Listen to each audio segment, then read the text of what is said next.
Thank you everyone for coming out for this important process.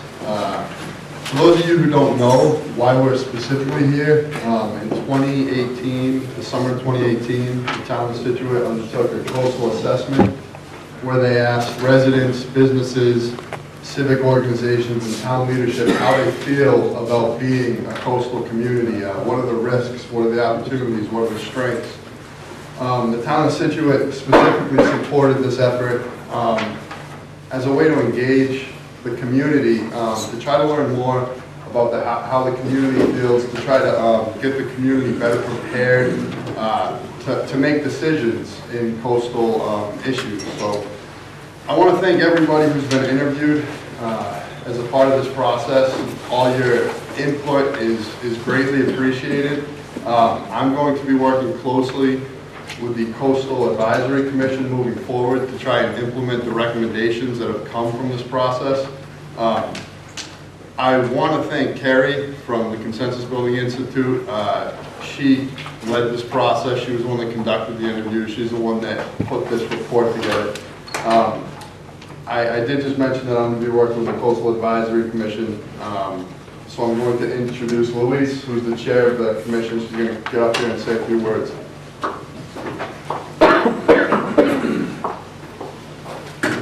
Hi everyone, I'm glad to be here, glad to see the turnout.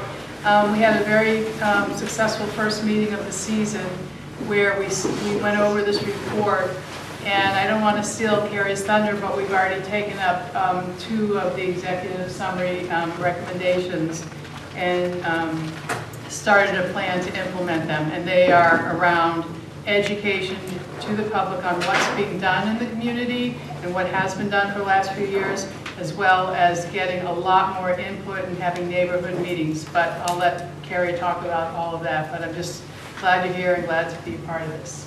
Thanks, Louise. So for everyone that's come in, it would be important if you signed in. I don't know if you have signed in or not, but if not, please sign in. We have water in the back, some cookies. Also, there is the executive summary in the back, so if you walked in without grabbing that, please grab that. There's the recommendations on the back. So with that said, I think this is going to be a good night. We're going to be looking for a lot of your input, and I'm going to turn the mic over to Carrie from the Consensus Building Institute. Thanks, Kyle, and thanks everyone for being here tonight. I have kind of a loud voice, so if it gets too loud, someone in the back, just wave at me and let me know that I'm speaking too loudly. Well, I wanted to tell you how tonight will go, so you have a sense of the timing here. Some of you may not be able to stay the whole time, so I want you to know what you'll see if you're here. I'm going to give a relatively brief presentation, probably about 20 minutes. I'll talk through what I learned through the interviews, doing the assessment, and then also the recommendations that we have made. And then just open it up for Q&A. So if you want to ask any questions of me, clarifying questions about what I heard or why I've made the recommendations that I have, that would be the time for Q&A. I do want to say that this is maybe a slightly different kind of public meeting than some of you might be used to. The Q&A is not really time for making a presentation yourself, right? If you have something to say, you've come with a prepared statement or something like that, that's really not the nature of the meeting tonight. What we're really looking for is genuine, honest questions that have responses that I can help with. So I'm saying that in advance because if that's the nature of sort of how you expected to engage tonight, I just don't want you to be disappointed when we get to that point, and it's not that. Because some public meetings are designed that way. This one is more of a workshop, so the Q&A section is really for questions, and I'll do my best to answer them. If I can't answer them, someone else in the room might be able to answer it. That would be great. But we're really looking to have actual dialogue and engagement during that piece. I actually don't think that will go too long. I think that will maybe be 10, 15 minutes. And then we're going to have discussions at the table. I have 2 questions for you to discuss at the table with some of your fellow residents who are here. And those 2 questions are along these lines. One will be whether or not what was found in the assessment resonates with you. So does this seem representative? Does it seem right? Are there things that are missing? Is there a perspective that you hold that you think was not represented or not represented well enough in the assessment? I think that would be interesting for you to share with other people at your table. And also, I'd like to hear that, and I know that Kyle and Brad would like to hear that as well. So that's the nature of the first question. And then the second question is along the lines of the recommendations. Do you think these are good recommendations? Do you think the town should pursue them? Is there something missing? Can they be improved in any way? So really, again, a robust discussion at your tables around those two questions. You'll have maybe 10, 15, 20 minutes if we have that much time to have that discussion. And I'll ask someone to be a note taker and to use these large pieces of paper that you have here and the easels if that makes it easier, to jot down some of the key ideas that come up in your discussion. And then if we have time, we'll go around and have each table just highlight very briefly, maybe in 2 minutes, one or two of the ideas that came up at your table. And we'll take all those papers at the end and we'll process them in our next steps. And so this is really, this is a meeting where I hope you get good information, but I hope you also give good information and really provide some useful feedback to the town as the town goes forward in taking up some of these recommendations and doing other things that hopefully will improve your resilience on the coast, but maybe I didn't recommend or did not come up in the assessment. And then I have a quick form that I would love for you to fill out. It just has 3 questions on it. It's up here. If any of you have to leave early and you want to make sure that you get your input written down before you go, then I'm going to hand these to Kyle so that he has them at the back table. Feel free to take one, but it might be kind of hard to get it back to us unless you take it to the town. So if you can fill it out before you leave, that would be great. I'll leave enough time at the end of the meeting for everyone who can stay. But if you have to go early and you want to make sure that we get your input, then just get a form from Kyle. These are designed to be confidential. They don't ask for your name. If you want to put your name down and some contact information because you want me to follow up with you or something, that's fine, but you don't have to. Okay. So that's the plan for tonight, and we're planning to end by 8 o'clock, maybe a little earlier if I could work it out, but we'll probably go to 8 tonight. So any questions on the format for tonight before I jump into the presentation? Okay. It sounds to me like this is coming in and out, the audio. Is that true, or is it just up here? Yes. Okay, let me just try this quickly. Can you all hear me in the back if I don't use this? That's okay? You guys okay? Are you okay? Okay. I'm going to not use this. Later on, when some of you speak up, we might use it. I have a very loud voice. Some people don't. That's okay. So we'll just proceed like this. Okay, so let me just first talk about the purpose of the assessment. Now, Kyle already went over this, but I just want to emphasize that not everybody does this, right? Not every town hires someone from outside the town to come in and talk to people and find out what they think. And so I do think it's worth just commending the community for doing this. And the purpose is really to marry two types of information. So Scituate has done quite a lot of work to assess its coastal risks and vulnerabilities and possibilities for solutions from a technical perspective. There's been a lot of consultant work, a lot of studies, a lot of engineering, that kind of thing. And that is critical information for any coastal community. But it is not sufficient information because they tell you what they think you should do from an engineering perspective, but you then as the community have to decide whether or not you want to do that. And since you can't do everything they tell you to do, then you have to make some choices about what aligns with your community values, what aligns with your willingness to pay, et cetera, et cetera. So the purpose of the assessment was to begin to get some information from the people who live and work here about where your priorities are and what you think the town should be doing, and then to marry those two bits of information, the technical information along with the community information. So that was the purpose of the assessment, to get that community perspective on what needs to be done in order to increase the resilience of your community as a coastal community. And so the methodology, briefly, just to say a little bit about the Consensus Building Institute, where I work. We're a nonprofit organization. We're collaboration experts. We're based in Cambridge, but we work all over the world. And I do assessments like this on a fairly regular basis. They're usually the first step in any engagement that I do. Often, or most of the time, what I'm doing on my day-to-day basis is helping groups of people work together over a long period of time to achieve some sort of end goal, and I'm the neutral party. So they all have a stake in whatever they decide to do, and my job is to make sure that they have good, productive conversations in service of that goal. But usually the first step is an assessment. So doing this kind of assessment is quite common for us to do.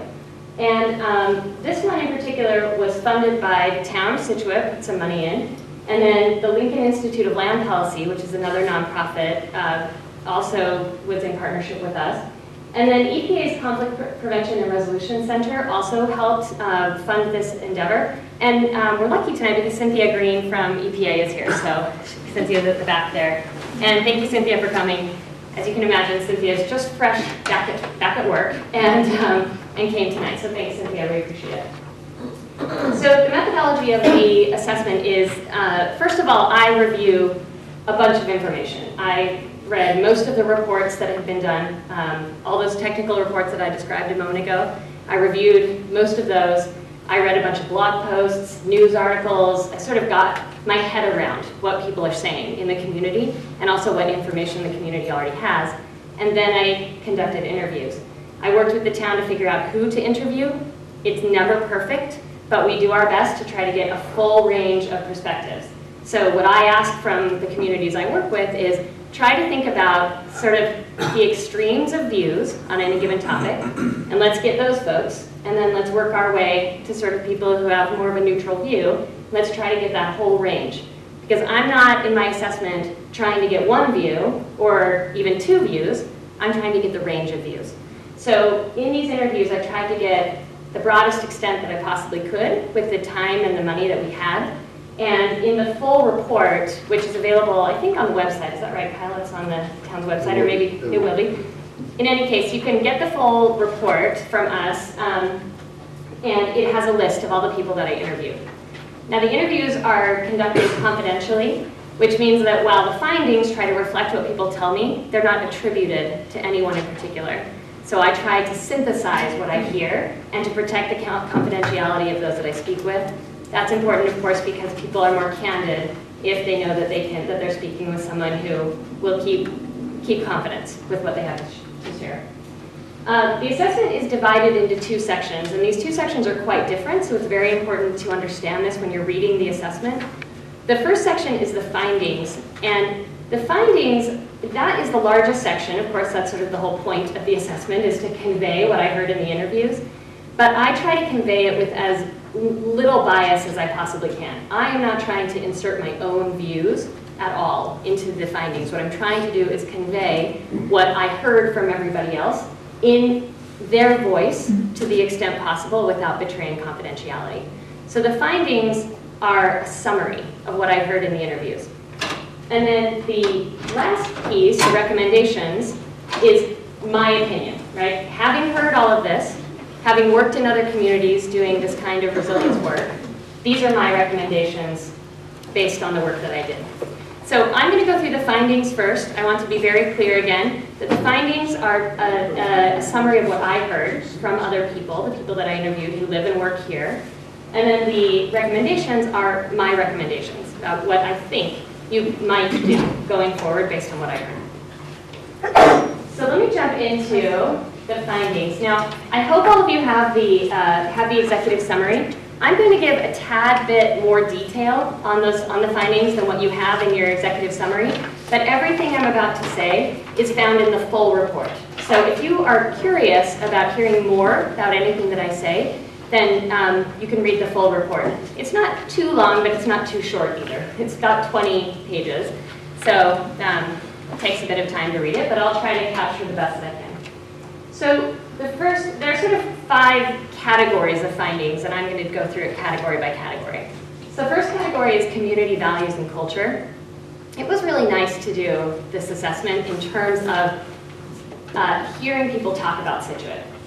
Most of the people, most of the time, feel like they just love this community. And I heard people really talk sort of at great length about how wonderful it is in lots of different ways, that it's quiet and quaint, and people are kind, and they sort of take care of each other, and also that it's just such a naturally beautiful place to live. People talked about how nice it is to kind of be off the beaten path a little bit, that yes, it's hard to get here, but we like it that way, right? That's sort of what I heard from people. People talked a lot about the resilience, this history of resilience. A lot of people talked about, we get knocked down, but we bounce right back up. More than one person used that metaphor of that like clown thing that you hit, right? That inflatable clown that you like hit and it bounces right back up. A few people mentioned that in their interviews. And they said, this is how we are. And there was really a lot of pride that that's how we are. But that was laced with a lot of concern that also we might be a little bit too headstrong. We might trust ourselves a little too much. It may be that conditions are changing enough, then we are not prepared for that change, and we just think we'll just keep getting right back up, but maybe we're reaching the limits of our ability to bounce back. So those two things were there in the interviews. And again, a lot of people talked about sort of the generational connections that they have to Scituate through their families or through friends' families. And really that, again, that was a really nice moment in the interviews for people to talk about that. And laced with that also, people talk sometimes about how they're really excited about the future, their kids and their grandkids, you know, and their grandkids living here. But I would say when people talked about that, there was much more concern, much more worry.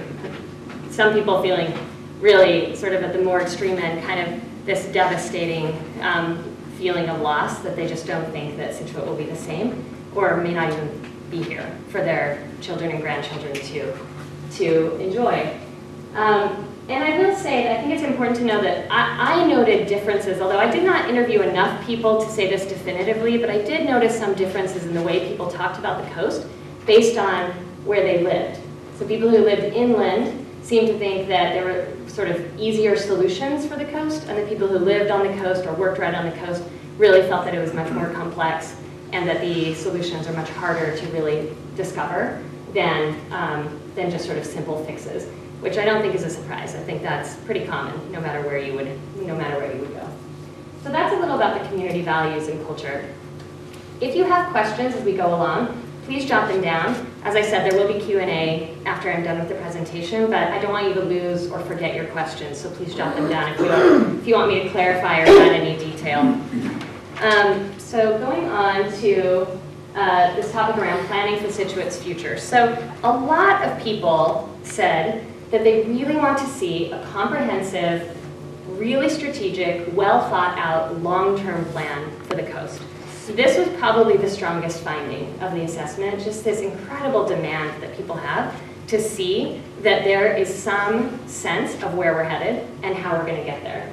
And in that, there are a couple of little pieces that I want to highlight. So one is that a lot of people talked about the downtown being the heart of the community, and more than a few people said something like, if we lose our downtown, what are we? Scituate without the harbor is nothing special, like things like that. So real concern for the harbor in particular, and the downtown area in particular, and particularly because it's both your sort of social center, but your economic center, and there's a lot of cultural value that is sort of tied in to the downtown and the harbor. So these two pieces, having this long-term vision and plan for the coast, the whole coast of Scituate, right, tip to tip, but in particular for the downtown, that the downtown area is of really incredible and high value for people. And there's a lot of detail in the report about ways to invest in the downtown, some of which is very relevant to long-term planning, and some of which is more about sort of immediate economic development and economic investment. So you can read through the report to see a lot of that kind of detail. The next area of findings is around local and state, regional, and federal government. So this is not surprising. There's really no local municipality I work in where everyone says, oh, our local government is perfect, right? We love them. Everything they do is ideal. So this is not a surprise, but there was a real mix of admiration and frustration for local government when I asked people about what is Scituate, what is the town of Scituate doing around coastal work. And again, there's just a real mix. Some people saying, well, I'm really glad that they've done all these studies and these reports, and some people saying, enough studying already, enough reports already, let's actually do something. So that's just to illustrate the range, that you'll have people who feel really frustrated with what local government is doing or is not doing, and then you'll have people who think, our town is being pretty proactive. I think, though, that it does lean, the feedback that I got leaned more toward frustration and desire to see more and to see sort of more consistent engagement with the public and more respectful, in some cases, interactions and engagements with the public. So I think there's some real room for improvement here. There's some real opportunity because you have such an engaged, you have a community that loves the community so much and is so willing to be engaged. And I think there's an opportunity to engage them, better.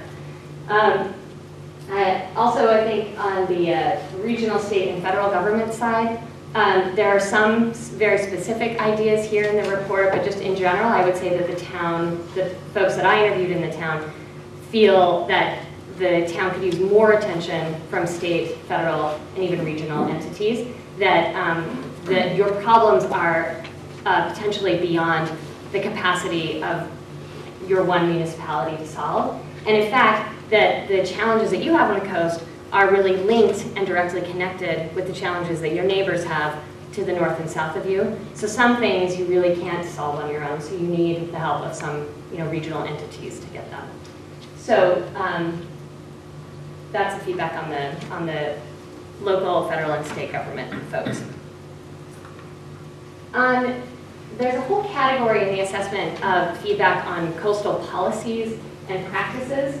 This feedback came in sort of an interesting scattershot way. I was not asking people about any specific policies. I just said broadly, what policies and practices on the coast are working, which are not working, what do you wish the town would do differently?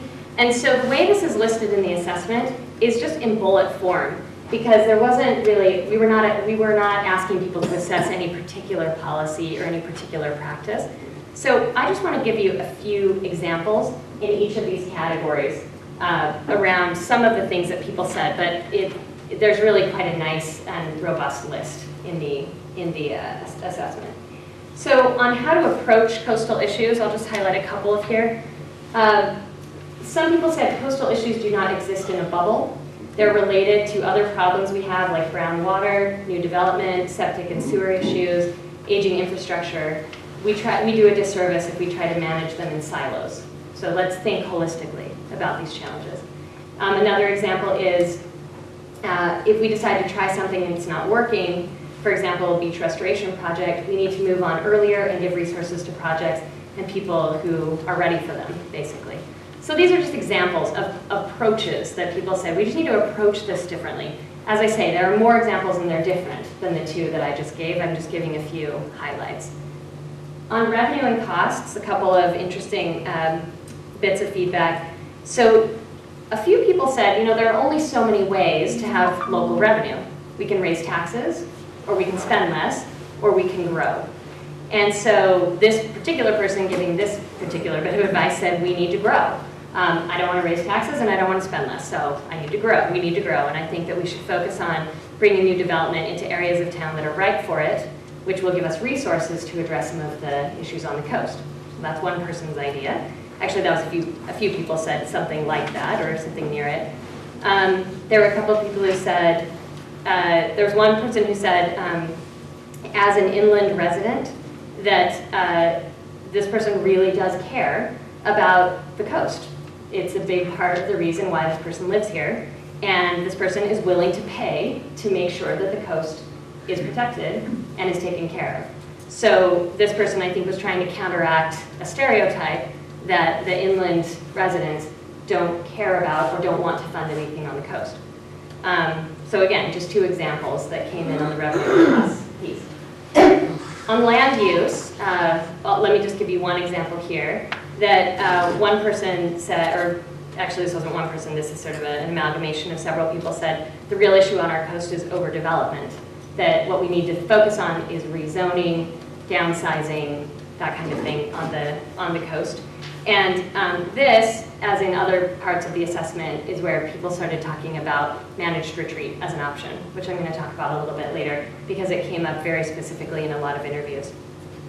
On communication and engagement, there were a lot of comments, a lot of suggestions around doing different and better communication and engagement with the community. One bit of feedback was along these lines. People in the community need to talk to each other about what they think should happen to make us safer. But we don't. We're too polite to each other's faces, and then all the anger and frustration comes out online and in public meetings. This is quite normal, I must say, in lots of places, but it is a frustration that people feel in a lot of places. Let me just, let's see if there's one more. Yeah, one more bit on this part about communication. One point of feedback was that people need to understand that the town, in quotes, is all of us. We have leaders, but they're not the town. We are the town, and we need to take responsibility for what is going on, complain less, and do more. And a lot of people talked about various neighborhood groups, volunteer groups, doing a really great job with communications, and one group that came up a lot is the Coastal Coalition. So there was actually a lot of comments about volunteer groups in Scituate being a huge force for good in the community. And then finally, on possible solutions, I will not go through all of these. There are a lot of suggested solutions, and these come up later in my recommendations, but a lot of people had ideas around things that needed to be investigated to improve the town's resilience. And some of those, for example, are hurricane barrier, more parks and open space along the water. Wave attenuation devices is a particular technology that a lot of people are very interested in. Excuse me. And then a lot of people brought up to me in these private interviews managed retreat. And I say this because it was quite remarkable how many people brought it up and how sort of almost scary or uncomfortable it was to talk even to me about it, someone who's not part of the community and in the privacy of a confidential interview. But a lot of people said things along the lines of, it's so complex, we want everyone to stay, everyone's a part of our community and economy, but we don't want anyone to be unsafe. How can the town survive if we lose tax base? When is the right time to relocate? These are the kinds of questions, there's a whole list of them in the assessment. So that's just an example of some of the possible solutions, and then a few people did note some particular hotspots, sort of places, specific geographic locations that people are particularly worried about. Some of those that came up will not, I'm sure, surprise any of you. Fourth Cliff, anywhere that is high ground, but with access that gets cut off by floods, the water treatment plant, etc. So finally, I just want to show you on the findings that there were a lot of people that talked about emergency management and how incredibly good it is and how impressed they are with all the people that participate in emergency management. Excuse me, I will say that on that point of communication, whereas communication in general did not get really high marks in the assessment, the communication around emergency management got really high marks. People said that they feel very well informed, both from the town and from the variety of volunteer organizations and businesses that really, again, pull together during storms. But there was really significant concern that the emergency response might be too dependent on volunteers and ad hoc processes, and this sort of desire to see that what is so good about the emergency management remains sustainable and good over the long term. So that's a summary of what I heard in the interviews. And again, if you have questions on that, I look forward to talking about them in just a moment. But I want to move on to the recommendations. So again, this is what I heard, and now I'm going to tell you what I am suggesting based on what I heard. So we have 4 recommendations that I put together, and the first is, no surprise, based on that demand for the long-term vision for the coast. The first is to develop that long-term vision for the coast. Now, my recommendation around this is a little bit more sophisticated than just develop a long-term vision. We, as process managers and process facilitators and collaboration experts, we do this kind of process all the time. So we have learned best practices around how to do it and how to do it right. So I tried to outline in the recommendations just a skeleton framework of how to do this and how to do it well. And I want to emphasize that the suggestion that we are making from CBI's perspective is that this be a community-developed and a community-supported and community-driven long-term strategy. That this is not a top-down process, that it's a bottom-up process, and that the people involved in that process are recognizably and legitimately representing the range of perspectives in the community. The way we generally design these is to try to identify the range of interests in the community and then find people who would represent those various interests, so that if anyone in the community said, who's working on that plan, and we gave them the list, they would be able to see at least one, if not 2 or 3 people on that list who they think are representing their views. So it's a hard thing to do, but it's really the best way to get a legitimate and really well-considered plan. So I've suggested 4 phases for this plan, and I know you don't have the detail on this in your executive summary, so I'm just going to quickly go through it. So the first phase would be for the selectmen and the Coastal Advisory Commission to come together and to map out the strategy for developing this plan, to try to identify who that range of stakeholders would be that would be involved in that plan, and to have that list of people vetted there are a variety of ways to do it, but basically have it vetted so that you start on very solid ground with the community feeling support that that group of people is the right representative group of people.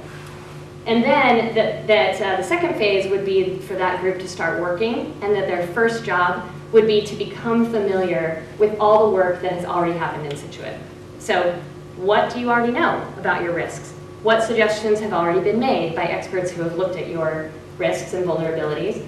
How much are those things going to cost? Is there any more information you need that you don't already have? That would be the first step. So I think that would take a couple of months at least. And then the next phase would be for that group to, having reviewed all of that information, to start working with various possible solutions, possible ways of addressing the concerns, and starting to weigh those in the balance. And that phase would include public engagement workshops like this. So bringing possible ideas to the community, getting feedback, taking that back and reviewing it, trying to determine what really is our best way forward here, based on what our community is willing to do, willing to pay for, and really interested in doing. So that prioritization process would be a fully engaged process. And then the final phase would be, of course, to put that plan together, write it up, make sure that it goes through all the appropriate channels to be reviewed and hopefully accepted by Board of Selectmen. And then you hopefully would have that strategy and that vision. These things are never static, they're dynamic, but you want them to be solid so that as you make adjustments over time, you're working with a strong base, a strong foundation. So that's my recommendation. I do say in here that if, for whatever reason, it's just too big a lift to do that for the whole coast, I still think it would be very important to do that exact process I just described for the downtown, at least, because it seemed like people in the community were incredibly worried about the downtown and wanted to see that long-term vision, if not for the whole coast, then at least for the harbor, which would be a slightly, not slightly, would be a significantly lighter lift than trying to do it for the whole coast. So depending on resources and priorities, that might be a good second choice. So the second recommendation was to create a summary of the work to date. I think as Louise said earlier, that I think the Coastal Advisory Commission jumped right on this and started pulling together all of the reports that have been done, the recommendations, trying to get it all in one place. It may sound crazy to some of you that wasn't already in one place, but this is totally normal. I mean, communities have really, it's challenging actually to keep all of this stuff in one location and make it easy for people to understand and to compare and to see. So I just recommended that someone do that, and I think the Coastal Advisory Commission has already moved quite a bit down the path of having that. That will be useful for all kinds of things. That's useful, I think, to any community member who's curious what's been done, but it's particularly useful for town staff, right? Staff have to go and kind of poke around a lot to figure out where all of these things are, and really useful for staff to have. And then also if you have any other additional consultants who come in, like for example, it would have been very nice for me, right? Starting off on this project, I had to ask around a lot to get all the things that I needed and wanted before I started. And if someone else comes in to help you with something, you can say here and just give them the big pile, right? And that's just a nicer way to make things move along a little bit more expeditiously. So the third recommendation is to have local community conversations about managed retreat. This is really tough. It's really tough, and there are not very many good models. I, through my work, have been working with a bunch of other people around the country to try to develop some good models for having conversations around managed retreats. So we have a few ideas about how to do this and do it well. But fundamentally, what it comes down to is having time, space, good facilitation, and some assurances that this sensitive, extremely sensitive matter will be treated sensitively. But in any case, what I'm arguing is that people are talking about it anyway. They're talking about it with their neighbors, they're talking about it in their own households. Some people are having conversations online, and I just think all the better then to have these conversations in a way that is safe and is productive and is local here in a place where you may or may not ever decide to take up any sort of managed retreat process, or maybe you only decide to do it in certain places in the town. But how will you ever get to that point if you don't at least start talking about it somewhere in some way? So I have a few suggestions about how to do that, and I include some of them in the assessment, and as I said, there are lots of models about how to do that later. I'll get your question in 1 second. I'm just going to do this last piece, and then we're doing Q&A, so don't forget it. So the last is to review and document the emergency management protocols. This is a fairly straightforward activity, I think, that mostly involves just the staff and people who are involved in emergency management. But again, based on the feedback that I got, it sounds like it would be nice to have these written up and more, and it's not that they aren't written or documented anywhere, but to have it be done a bit more formally than it is at the moment. So I believe that that is the last slide, and we're going to go to the Q&A. So let's start here. I might have been late for this, but Okay. what is managed retreat? What does that mean? Like, so you have during a storm, you have to. Thank you. What does that mean? Good question. Thank you. Sorry, I should have started with that definition. So the idea behind managed retreat is that you identify places that are so vulnerable that there is a really good chance that in the future, in the near future, near enough that people decide it's a good idea, that you together decide that those places, that people will actually move away permanently from those places. So it's not about emergency management, it's about long-term relocation.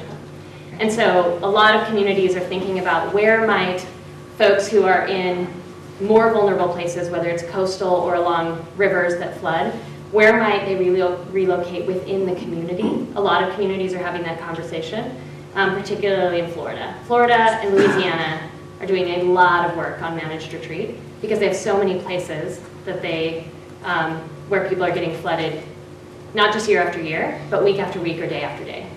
So that's what managed retreat is. It's a decision to move permanently from one location to another. Yeah. Excuse me.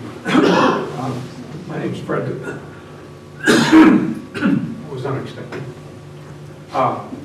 Managed retreat is one of several things that should be part of our community conversations. Seawalls, revetments, jails, and managed retreat, and there are other remedies as well. This is perhaps being a little critical, and the picture it almost looks as if you are prioritizing what we should do by using just managed retreat in your report and not including the other options. That is a very fair criticism, Fred. Let me tell you my thinking behind that. The non-retreat options, you're right, there are a bunch that were recommended just in my interviews, and then there are a bunch of other potential options.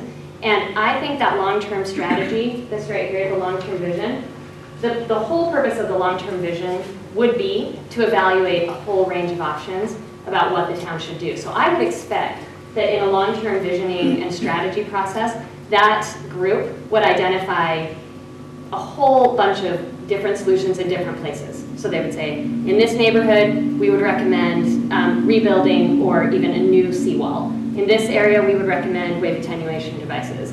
In this area, we would recommend elevating homes and seeking, additional funding for that.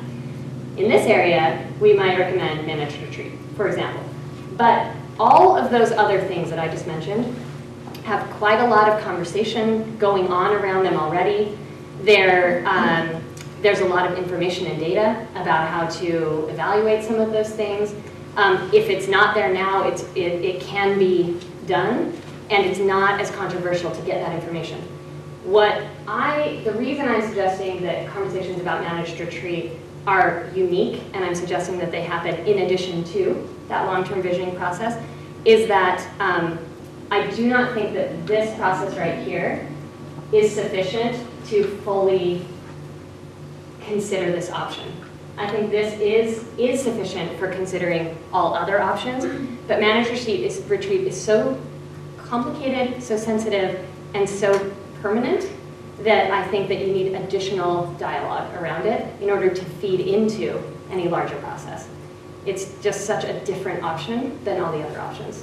So I don't mean to say that it is better or more important or necessary to do, but I do think it requires a different kind of dialogue. Yeah. One thing that I was thinking of as you were talking, when we talk about managed retreat, and we've had a conversation with the selectmen about Peggotty Beach and managed retreat and where their homes are going to possibly be put. My suggestion is they don't happen in a bubble. You can't just manage retreat this area and then abandon it for the rest of the coast. You still may have to do other support systems to protect further inland. Or, because homes aren't there doesn't mean that that strip of land can't be supported with wave attenuators. Or there may be a melding of activities in one location to keep the whole coast resilient. Yeah, so I think this is a perfect illustration of why it's good to have a whole dialogue process around this, right? Does anyone have any other questions about the report itself? I'd love to get you into dialogue at your tables, but if there are any questions clarifying, or maybe I, again, used another term that is not familiar to you, and I apologize, and I'd be happy to explain it, anything like that. Yes? Quick question, on your summary of work to date, if it's just putting together a list of studies that have been done in the past, is there going to be any evaluation of the quality of those studies? Because I think that for some of us along the coast, some of the studies that have been done, we would view that as, boy, that was certainly biased in one direction or another. And just listing what's been done as opposed to evaluating, is this good information that we could use for number one? Without the evaluation piece, I think we're going to run into problems on number one. But what's your thoughts? Yeah, my thought is that evaluation should happen as the first step of one. So it's like 2 is just to get it together, and then 1, the first phase, or the second phase, is to evaluate those. And I think you make a good point, though, and I may not have suggested this, but I think it's a good recommendation. I'll jot it down here. That that by itself might require some public engagement or community engagement that is beyond what I had already anticipated. Rather than just having the group review it, it may require, it might benefit significantly from some engagement of other people who are not necessarily on the group but would have some views on that. So I think that's a good idea. Yeah. There's, up on page 18 and 19, I guess. Yeah, there have been 6 studies on our coastline dating back to 2013. And this is number 7, I think, perhaps. And I'm wondering, how do we get from all of these reports to the new stage of this process, getting something done? You mean, what are the plans to make things happen? Is that what you mean? Yeah, I guess so. Well, I think I would like, so Brad would be a good person to answer that question. I honestly think that it would be better to delay answering that question for not tonight, because we have all these people here to do something else. but it isn't that the town hasn't acted on any of the advice. So for example, the rebuilding of the seawall, was it last year or the year before? Someone help me. There's been several sections of the seawalls that have been rebuilt. That's an example of action that the city has taken based on the recommendations of some of these previous studies. It's not the only example, but it is one. So Brad, I'm sure, could have a conversation where he says, well, we've done this and this and this. That's part of bringing together this summary. So it's summary of research to date, study to date, but also work to date, right? What have we already done in response to this feedback and these studies that we've gotten? Okay, well, let's take, why don't we take the next 15 minutes or so. Let me try to set this up a little bit so it's really productive time for you. I have a couple of recommended questions that I think would be nice for you to talk about at the table. Let me say why I'm suggesting this. There are two reasons. So one is based on, again, the findings in the assessment that people have some eagerness to talk to their fellow residents and citizens here in Scituate about the things that are concerning to them. This is just a time and place to do that. You don't often get the chance to sit down and meet other people in your community and just say, like, this is what is top of mind for me, what's top of mind for you. So this is just a very short little opportunity to do that. So I hope that that's rewarding. But also, I'd like to learn from you if there's anything that we missed in the assessment that is valuable in helping the town move forward. So these are the specific questions I recommend you discuss at your tables. You can do whatever you want. But I recommend that you sort of talk about whether or not these findings reflect your experience in Scituate. Does it resonate? Does this seem right to you? And where it's maybe off a little bit, talk about why. Well, she said this, but that's not really been my experience. It's more this. You know, that's the kind of thing I'd like to hear back. And I would ask that someone in the group just volunteer to jot down, you know, in sort of bulleted form on your paper so that we can get a little bit of that feedback. And then the second thing is on the recommendations. Would you add anything to the recommendations or the findings, you know, or would you make any adjustments if it were up to you? So we'd like to hear a little bit of that.